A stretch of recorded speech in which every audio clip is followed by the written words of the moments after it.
जब पिंजरे में बंद था खौफ का सवार घोस्ट राइडर। जैसे ही उसने अपना हाथ उठाया, लोहे की सलाखें पिघल गईं और वो सीधे जेल से भाग निकला।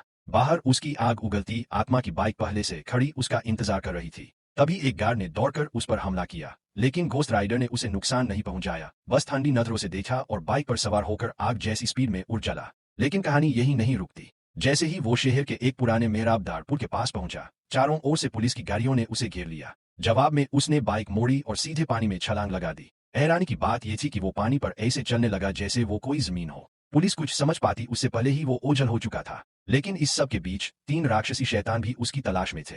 जैसे ही घोस्ट राइडर एक ऊंची इमारत की छत पर पहुंचा, वहां उसका सामना हुआ विंड डेमन से, एक ऐसा दुश्मन जो हवा की तरह अदृश्य था। लेकिन घोस्ट राइडर ने भी अपनी जलती हुई चेन को घुमाया और गर्म हवा में घूमते हुए उसकी चेन ने हवा को चीर दिया, और देखते ही देखते विंड डेमन खत्म। उधर दूसरी तरफ ब्लैक सोल डेमन यानी वुशिनमो घोस्ट राइडर की गर्लफ्रेंड को उठाकर ले जाने ही वाला था, लेकिन तभी जॉनी ब्लेज घोस्ट राइडर समय पर वहां पहुंचा और उसे दीवार पर पटक दिया। मगर यहाँ एक ट्विस्ट था। जब जॉनी ने अपनी सबसे खतरनाक शक्ति पेन एंड स्टेयर यानी आत्मा का दंड नजर उस पर चलानी चाहिए, तो कुछ हुआ ही नहीं, क्योंकि वुशिनमो के पास कोई आत्मा ही सेलिब्रिटीज के लिए तो सब लाइक करते हैं, अब देखते हैं माँ के लिए कौन लाइक और सब्सक्राइब करता है।